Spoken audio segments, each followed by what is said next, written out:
All right, ladies and gentlemen, welcome back to the channel.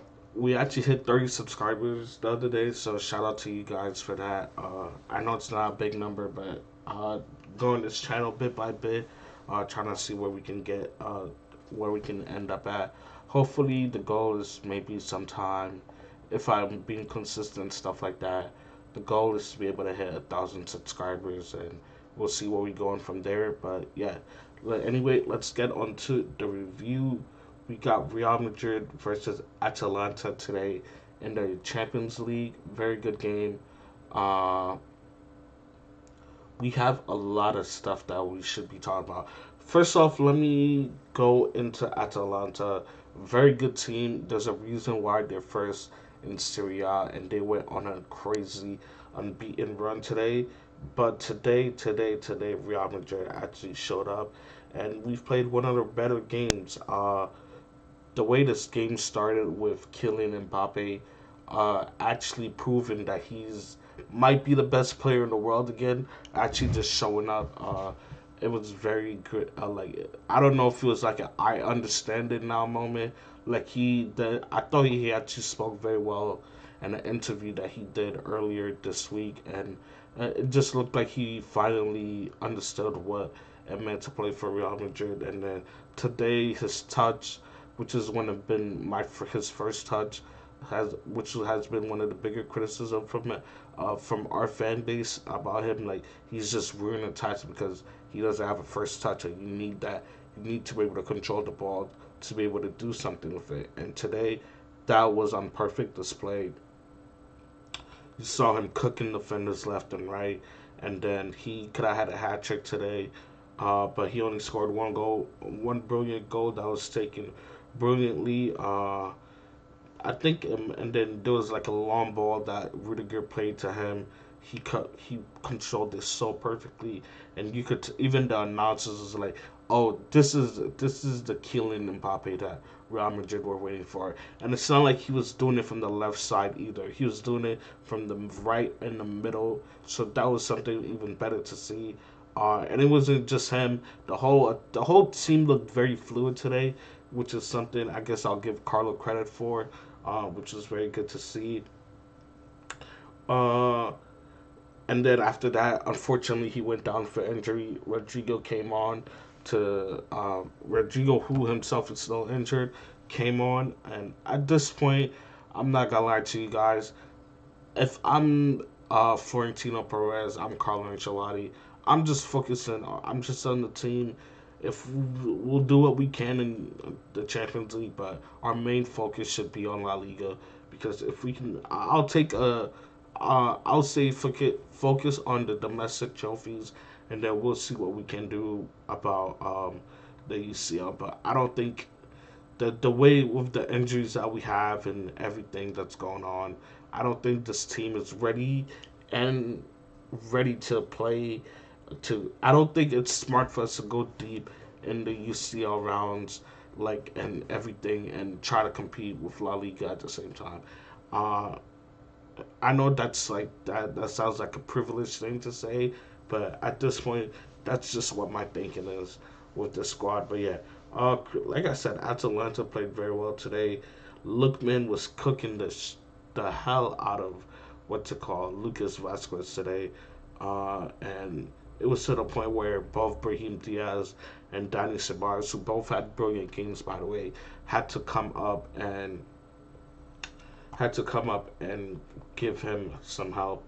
And then the penalty, which they scored the first goal, unfortunately, Chouameni barely touched the guy, and because of that, they gave him a penalty, but brilliant penalty taken by, I think it was CDK, which I believe they got from AC Milan, the player, but brilliant penalty by him.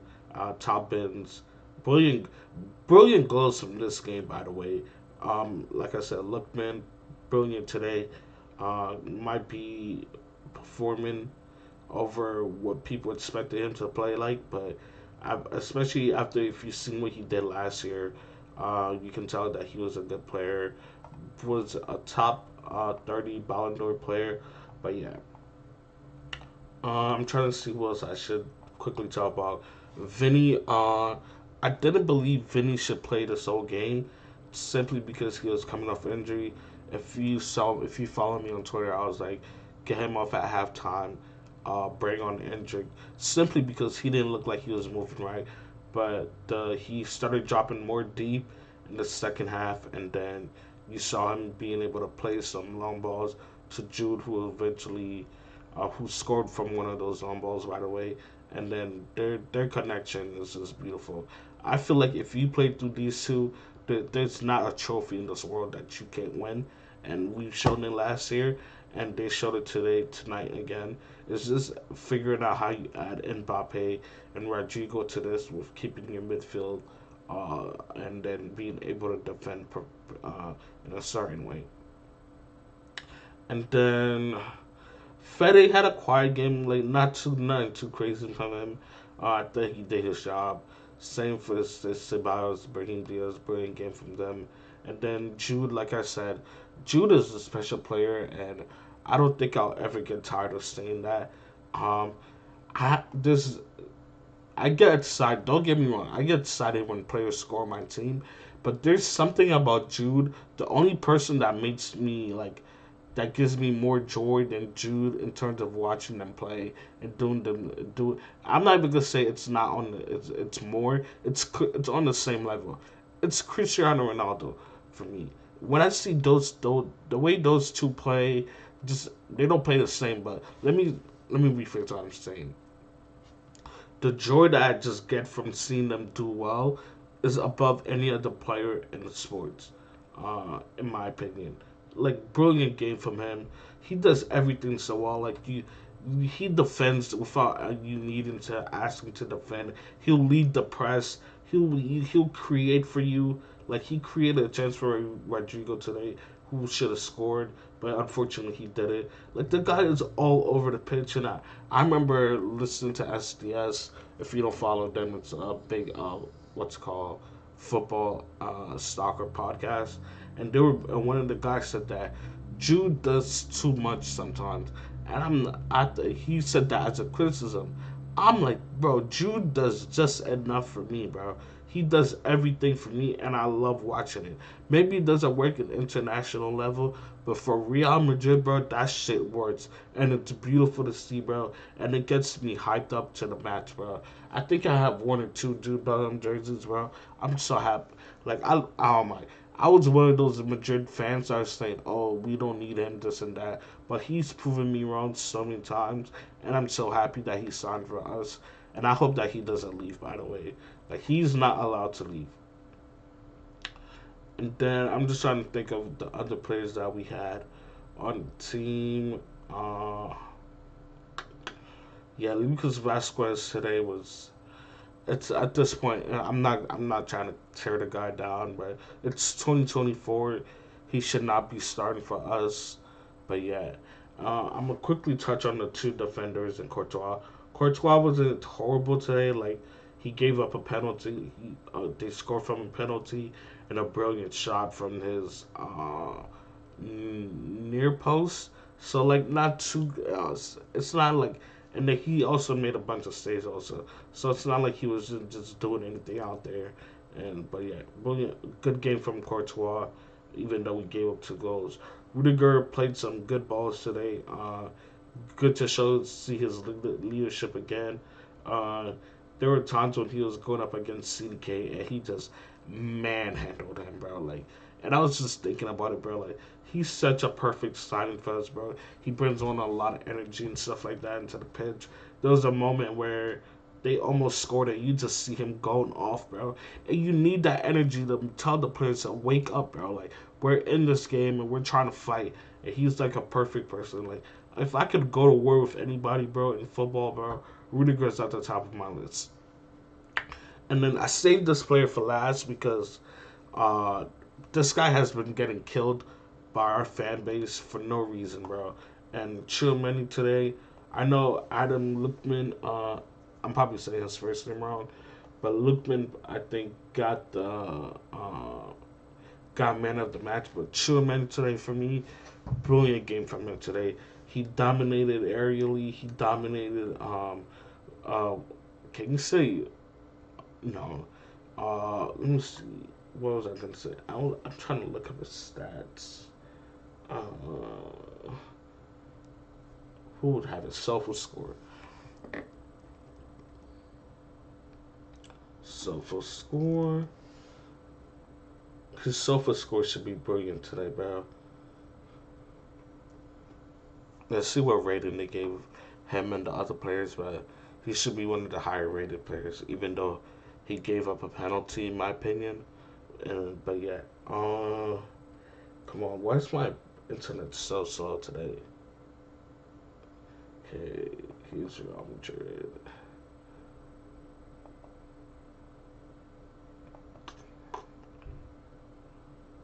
And I'm trying to pull this up so we can see how. Uh, nah, this shit don't want to respond. Bro, is my PC good, bro?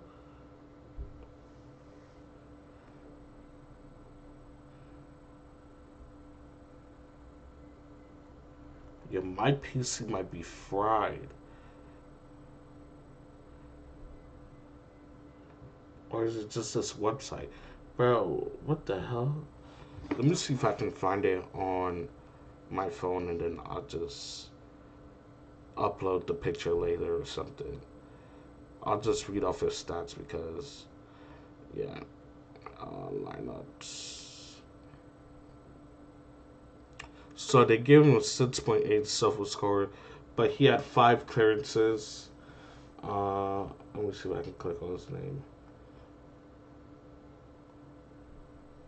Player of the match to Jude. I'm not mad at that. Uh, lineups.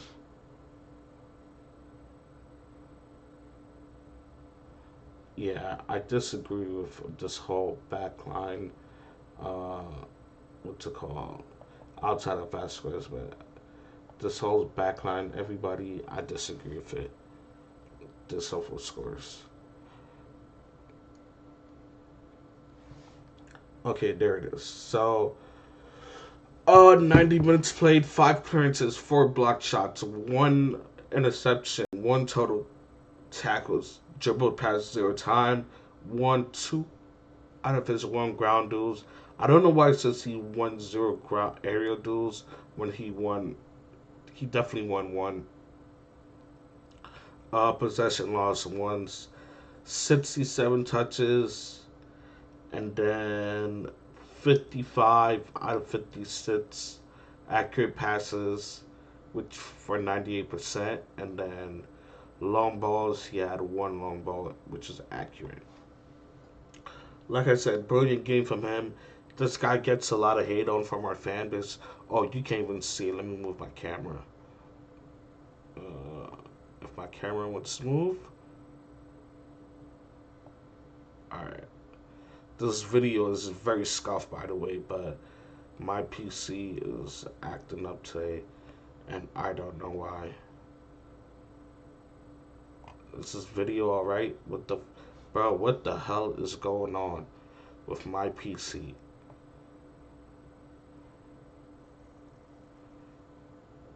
All right, yeah, you can see it now, but yeah. Let's quickly do player ratings, and then that'll be it for this video, and then we'll do rating for the manager also. Keelan, I'll give him a 8. Vinny, I'll give a 9. Jude, I'll give a 9. Brahim, I'll give 8. Fede, I'll give 7. Ceballos, I'll give an 8. Fran, 7. Rudiger, 7. Chouameni, 7.5. And then Vasquez, I'll give a 6.7. I'll give them what they gave him. Courtois, I'll give a 7.5.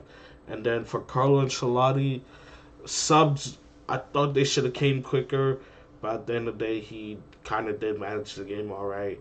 Uh, what's it called? Lineup was good.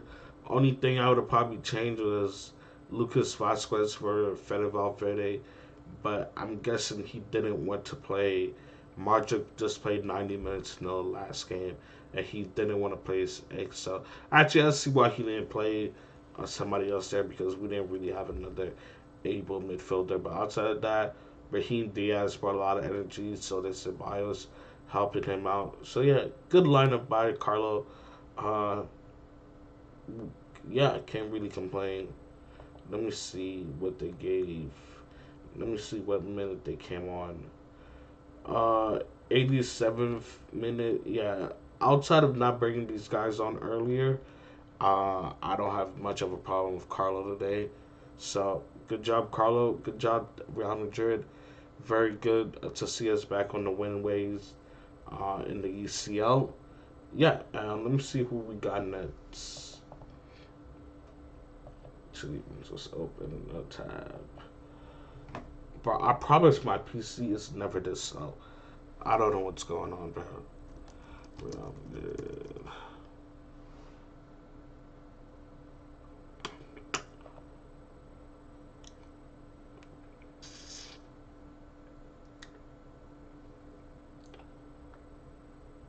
All right, our next game is Vallecano.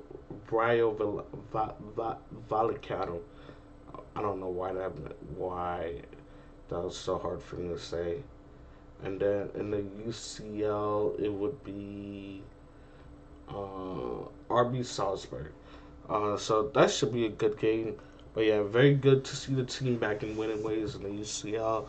I believe we're 17th place on the table right now. But yeah, if you did like this video, please drop a like and subscribe to the channel. We just hit 30 subscribers. So thank you for that very much. Yeah,